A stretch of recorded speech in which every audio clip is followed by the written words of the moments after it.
Tere, minu nimi on Heili. Ja ma olen Sassu. Te vaatate Ajalakaja. Käes on teine päev New Yorgi eestlaste kultuuripäevadel. Ja me alustame siin New Yorgi Eesti Maja katusel, kus täna te näete mitu suurt talenti. Aga kõigepealt Saaremaale.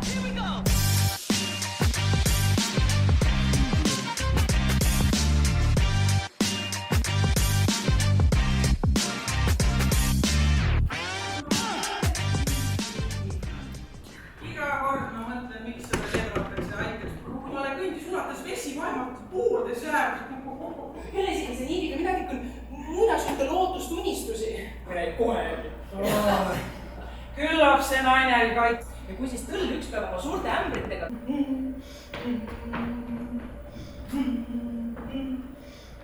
Does the audience here react differently compared to in Eesti? Ikkagi üsna sama reaktsioon, mis Eestis on alati. Reaktsioonid võib-olla on suuremad natukene, sest lihtsalt ruum on nii väike. Kindlasti lõpuaplaus on võib-olla natuke nõksa soojem kui on Eestis, sest eestlaste jaoks see lugu läheb ka alati korda, kõik need metafoorid, mis seal sees on, aga siinsete jaoks on see kindlasti kuidagi südant soojendav, sest lihtsalt koduigatsus on teine. Me saime mängides aru, et enamus publikust sai aru eesti keelest. Ja. Küsimus on lihtsalt see, et kas on teisiti, absoluutselt on teisiti, kas see läheb rohkem korda, läheb muidugi rohkem korda, aga see tähenda seda, et ma kuidagi devalveeriksin siinkohal Eesti publikut, üldse mitte. Võib-olla see, et ma tunnen seda külalislahkust, seda soojust ja seda tahet eesti keelt kuulda. See oli ehmatavalt liigutav päriselt, et see publiku vastuvõtt oli erakordne. Mina olen väga tänulik, ma usun, me oleme kõik tänulikud. Aitäh! Aitäh! Ja sul oli vaja see lugu tingimata kangale tikkida. Ehkki sinu helesinine niit on peal.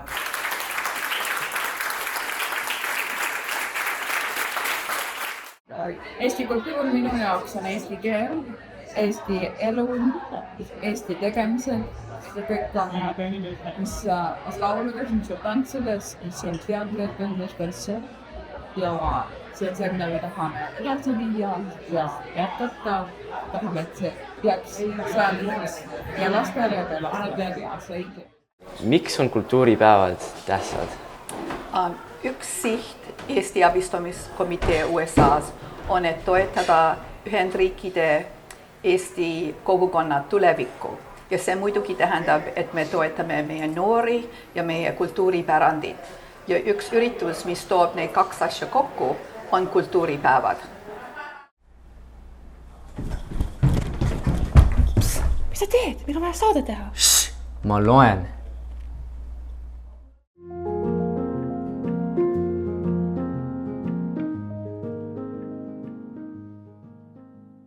Tervist, Kärt! Meil oli väga huvitav paneel täna hommikul ja paneeli ajal saime teada, et Ameerika Eesti ajalehe sünd on üks Ameerika Eesti tähtsamaid sündmusi.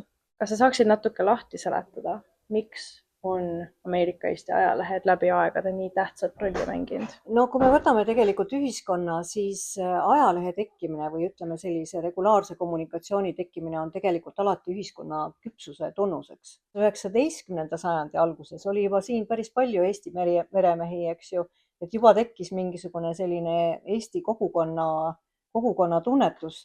Ja kui sa mõtled, et Ameerika saab see aasta 250 ja sellest 130 aastat on olnud meil eestikeelne ajakirjandus, siis on see väga oluline verstapost. Ma loodan, et tulevik on positiivne, et sellepärast, et paberlehte on vaja.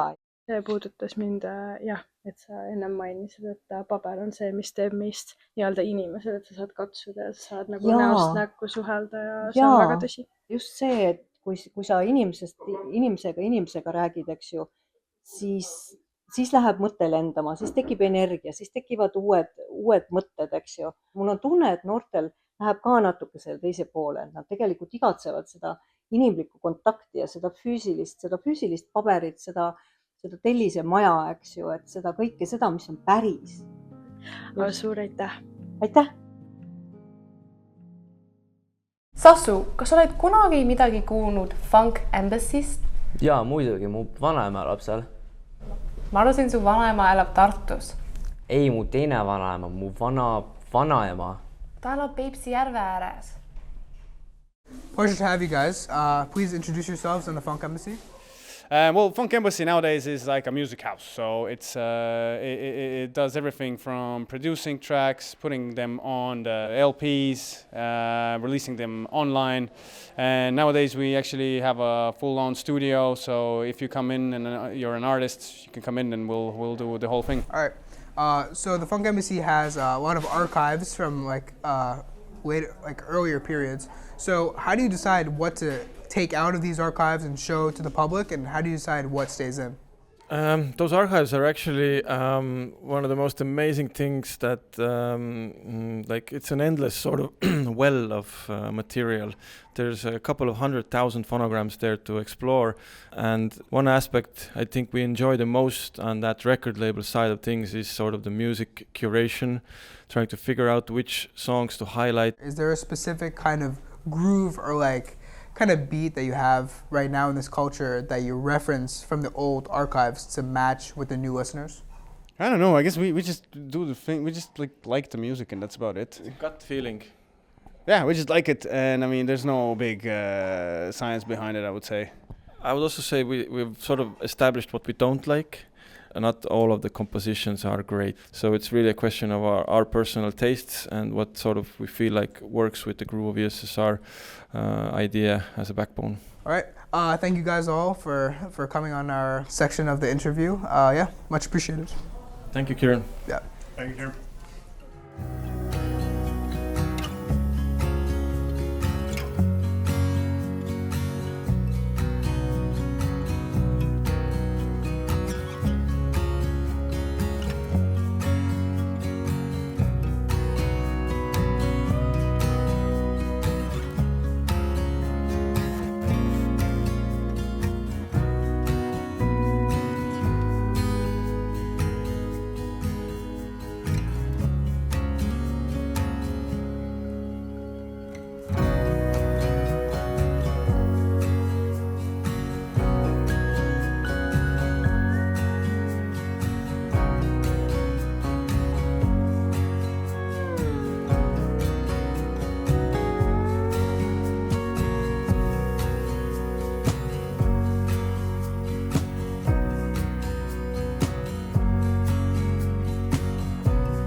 Nüüd on aeg minna tagasi katusele, kus me ajame juttu populaarse artisti Germo Mureliga.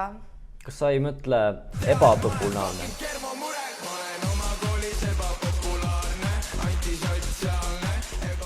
Tere, minu nimi on Kairo ja kellega me täna siin oleme? Joo, ma olen Max, Eestis teatakse mind kui Germo Murelit.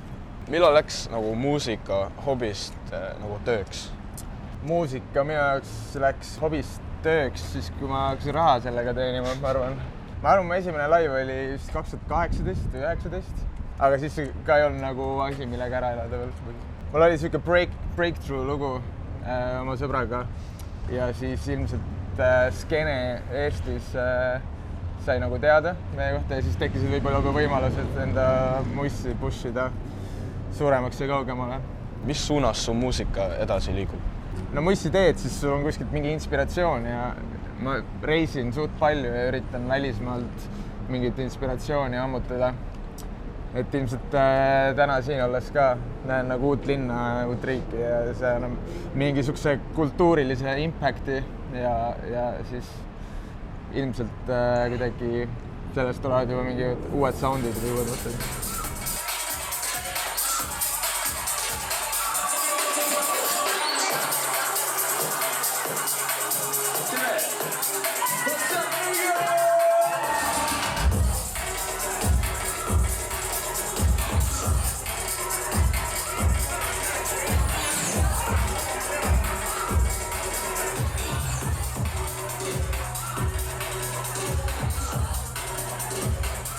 Kes oleks sinu dream feature? Damn. Ma ei tea. Ma olen suur Tyleri fänn, Tyler the Creatori fänn. Ma ei näe minu mussi temaga koos toimimas, aga see oleks sky's the limit. lihtsalt kaaslane, lihtsalt kaaslane, lihtsalt kaaslane. New Yorgi Eesti kultuuripäevad on väga tähtis meie paguluseestlastele ja meie eestlastele, kes elavad siin New Yorgis, sest see toob Eestist igat sorti kunstlikku infot ja talenti siia New Yorki, mis meil on väga oluline, et need sihted pidada eestlastega Eestis. Ja see aitab eriti noorema generatsioonile, nagu need üliõpilased ja need noored, keda me tahame toetada, et neil kasvab armastus Eesti kohta, Eesti kultuuri kohta ja et nendel on uhked, et olla eestlased. Nii et see on väga-väga tähtis meile kultuuripäevad alati toetada. Estonian culture to me is all about community, connecting with my family and just getting connected with my culture.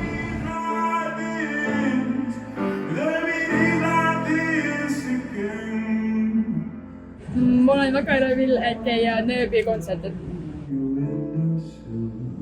With a smile on your face and on your skin.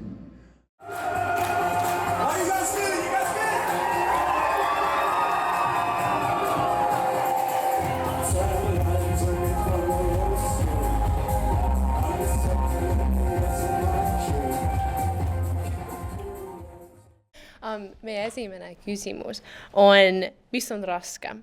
Kas Eestist Euroopas esindada või ameeriklastele selgitada, mis Eesti isegi on?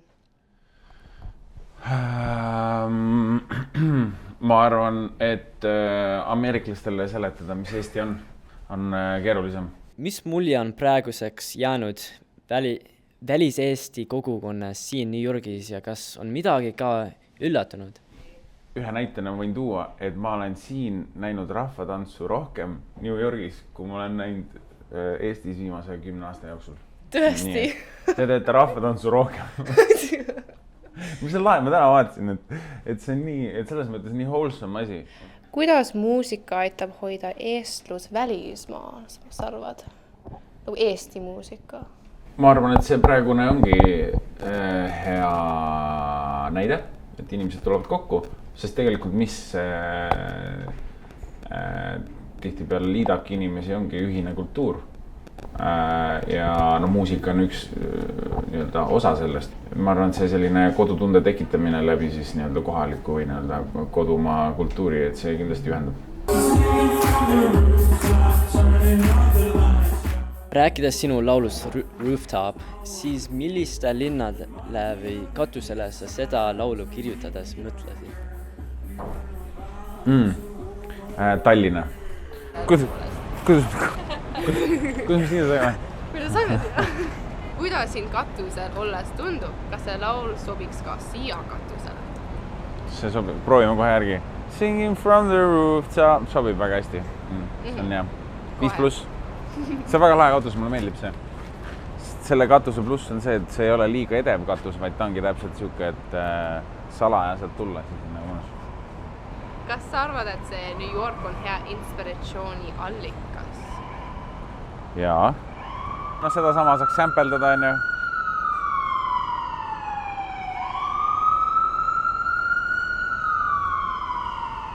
Inspiratsiooni tuleb ladinal. New Yorgil on oma muusika juba, vaata see. Ei, kusjuures New Yorgi võlu on küll, mulle ei meeldi muidu suured linnad üldse. Aga New York on üks väheseid suuri linnu, mis mulle meeldib. Ma olen kusjuures kirjutanud katustel muusikat. Kunagi mul on siuke lugu nagu Golden. Selle ma kirjutasin Lõuna-Prantsusmaal Cannes'is meie Airbnb katusel. Sa tuled siia hiljem, võtad kõik sinu muusika asju siia üles ja hakkad kirjutama või? Kusjuures siukse ilmaga oleks mega mõnus. Ma tunnen juba 200% eestlane need. Ja, meil oli 2 kultuuritees päevi, kus me õppisime nii palju Eesti kultuurist, kunstist ja muusikast. Aitäh kõikidele, kes aitasid korraldada New Yorgi Eesti kultuuripäevad. Aitäh, et te vaatasite seda Haialakaja ja näeme juba aasta pärast. Lihtsalt kaaslane.